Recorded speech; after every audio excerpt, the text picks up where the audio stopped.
दोस्तों, स्वागत है आपका हमारे चैनल स्टोरीज 2.0 में। यह कहानी है नितिन और उसकी दीदी पूजा की।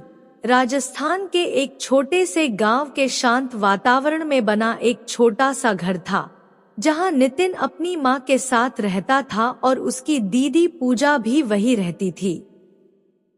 पूजा की उम्र 26 साल के आसपास थी और वह बेहद खूबसूरत और समझदार थी। उसका गोरा रंग, बड़ी बड़ी समुद्र सी गहरी आंखें, जिनमें अगर कोई एक बार देख ले तो डूबता ही चला जाए। उसके मुलायम काले बाल उसकी खूबसूरती में चार चांद लगाते हैं। उनके स्नेह और देखभाल ने पूरे घर को खुशियों से भर दिया था। एक दिन नितिन कॉलेज से घर वापस आया। जब वह दरवाजे से अंदर जा रहा था, तभी उसने देखा कि पूजा दीदी बगीचे में किस फूल तोड़ रही है। धूप की किरणों उनकी आंखों पर पड़ रही थी और उनका चेहरा जैसे कमल की पंखुड़ियों की तरह दिख रहा था। यह सब देख नितिन का दिल धक धक कर उठा। उसने पहले कभी उन्हें इस नजर से नहीं देखा था।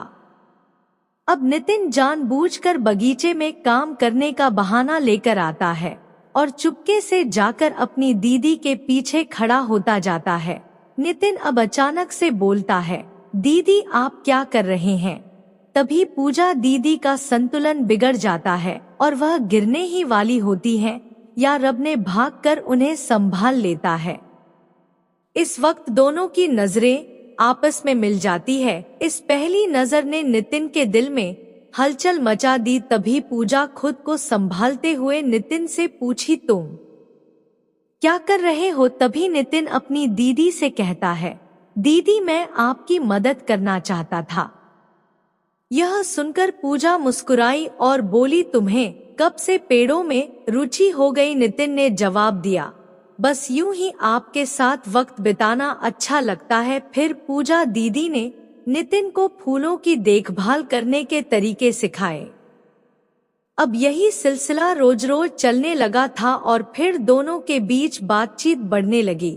इस तरह वे दोनों अच्छे दोस्त बन एक रात जब तेज बारिश हो रही थी और बिजली गुल हो गई, घर में अंधेरा छा गया। तब पूजा दीदी और नितिन दोनों मिलकर मोमबत्तियां जलाने लगे। अचानक बिजली की एक कड़क से पूजा डर जाती है और नितिन के पास आकर बैठ जाती है।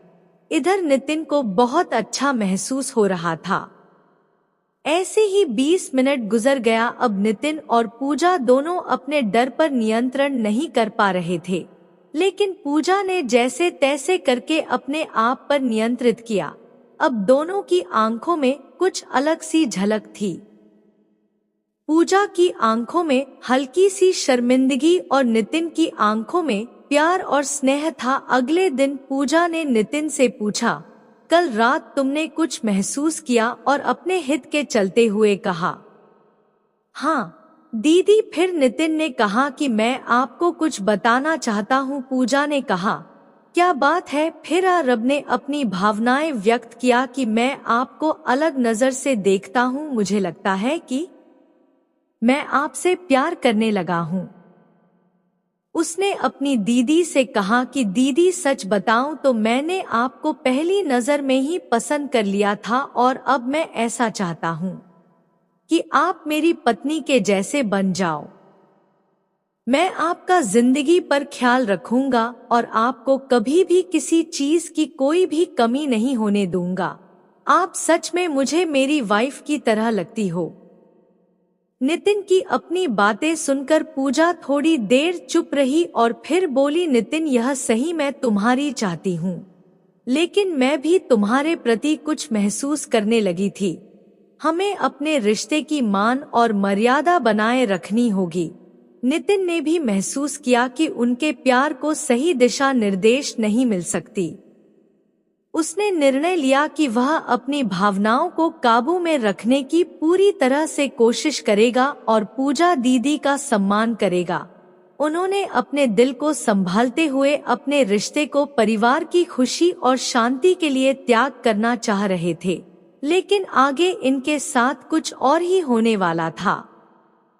और इस बात से यह बेचारे अनजान थे। कुछ दिन तक दोनों अपने आप को संभालते रहे हैं, लेकिन हर रोज किसी न किसी तरह से दोनों की नजरें आपस में मिल ही जाती थी। एक दिन नितिन ने देखा दीदी बगीचे में अकेली बैठी है और कुछ सोच रही है। उसने हिम्मत कर उनके पास गया और बोला, दीदी क्या खास है?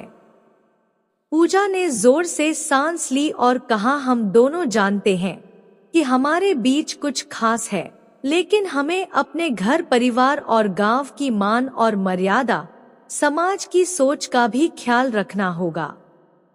यह सब कहते हुए पूजा रो रही थी। तभी नितिन पूजा को समझाते हुए, दीदी आप जैसा कहोगी मैं वैसा करने को तैयार हूँ, लेकिन प्लीज रोना बंद करें और उदास न हो, वरना मुझे भी रोना आ जाएगा। पूजा अभी भी रोए जा रही थी।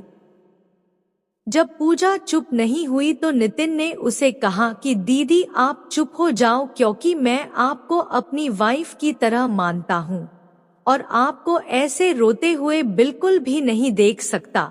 नितिन के मुंह से फिर से वाइफ की बात सुनकर पूजा सहम गई और रोकर कहने लगी, और अब यह ठीक नहीं है।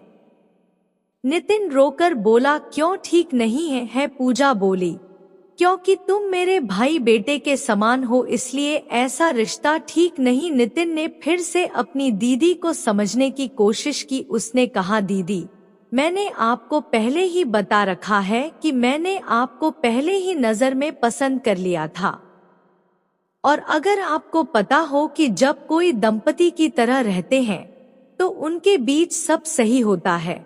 तभी पूजा बोली, नहीं यह सही नहीं है। इस पर नितिन थोड़ा गुस्से में बोला, पूजा दीदी आप सच सच बताना, क्या आप मुझे अपने पति की तरह नहीं मानती? और इधर पूजा खुदा नितिन को अपने पति की तरह रखना चाहती थी, लेकिन अपने रिश्ते और समाज के डर से उसे मना कर रही थी। लेकिन जब नितिन ने गुस्से में पूछा तो पूजा दीदी के मुंह से यह बातें सुनकर नितिन बहुत खुश हो गया, क्योंकि वह जो चाहता था, जो अब होने वाला था। लेकिन जब उन दोनों ने इस बात पर विचार विमर्श किया तो वह दोनों पूरी तरह से समझ गए और सच का खुलकर सामना किया। तो उन्होंने महसूस किया कि उनका यह प्यार समाज की मर्यादाओं के बिल्कुल खिलाफ है। फिर पूजा ने कहा, यह जो हुआ वह हमें हमेशा मुझे याद रहेगा, लेकिन हमें इसे यहीं पर खत्म करना होगा। नितिन ने भी सहमति जताई। हम अपने परिवार और समाज की मान मर्यादाओं की सीमा का उल्लंघन नहीं कर सकते, इसलिए हमें इसे यहीं रोकना होगा। नितिन धीरे धीरे खुद को पूजा से दूर करने की कोशिश की। वह अपने मित्रों के साथ ज्यादा टाइम स्पेंड करने लगा और अपने निजी कामों में व्यस्त हो गया। पूजा ने भी खुद को घर के कामों में उठा लिया। दोनों ने अपने मन की भावनाओं को कंट्रोल करने की कोशिश की, लेकिन वह एक दूसरे को भूल नहीं पा रहे थे। समय बीतता गया और नितिन की पढ़ाई लिखाई पूरी हो गई। उसे शहर में एक अच्छी प्रिंसिपल की नौकरी मिल गई। जाने से पहले वह पूजा से लास्ट बार मिलने गया और बोला, दीदी मैं जा रहा हूँ, शायद यही हमारे लिए सही है। पूजा ने कहा, नितिन अपना ख्याल रखना, मुझे तुम पर बहुत गर्व है। नितिन ने शहर में नौकरी करते हुए और अपने को पूरी तरह से काम में झोंक दिया, लेकिन पूजा की यादें उसे हमेशा समस्या पैदा करती रही। उसने सोचा कि शायद समय के साथ सब कुछ ठीक हो जाएगा। पूजा ने भी नितिन को याद करते हुए अपने जीवन को नई दिशा दी। नितिन और पूजा दोनों ने अपनी भावनाओं का त्याग कर अपने परिवार और समाज की मर्यादा को बनाए रखा। इस तरह उनकी प्रेम कहानी एक नई दिशा में समाप्त हुई, जहां उन्होंने अपने प्यार का त्याग और बलिदान कर एक दूसरे का सम्मान किया और दोनों अपने परिवार के लिए एक मिसाल बने। इस कहानी से हमें यह अच्छी सीख मिलता है कि सच्चे प्यार का मतलब त्याग और बलिदान भी हो सकता है। नितिन और पूजा ने अपने रिश्ते की मर्यादा बनाए हुए रखा और अपने परिवार की खुशी के लिए अपनी भावनाओं का त्याग किया। तो मित्रों, यह कहानी आपको कैसी लगी? हमें कमेंट करके जरूर बताएं। कहानी अच्छी लगी तो लाइक करके हमारे चैनल स्टोरीज 2.0 चैनल को सब्सक्राइब करें। मिलते हैं अगले वीडियो में, तब तक के लिए लव यू।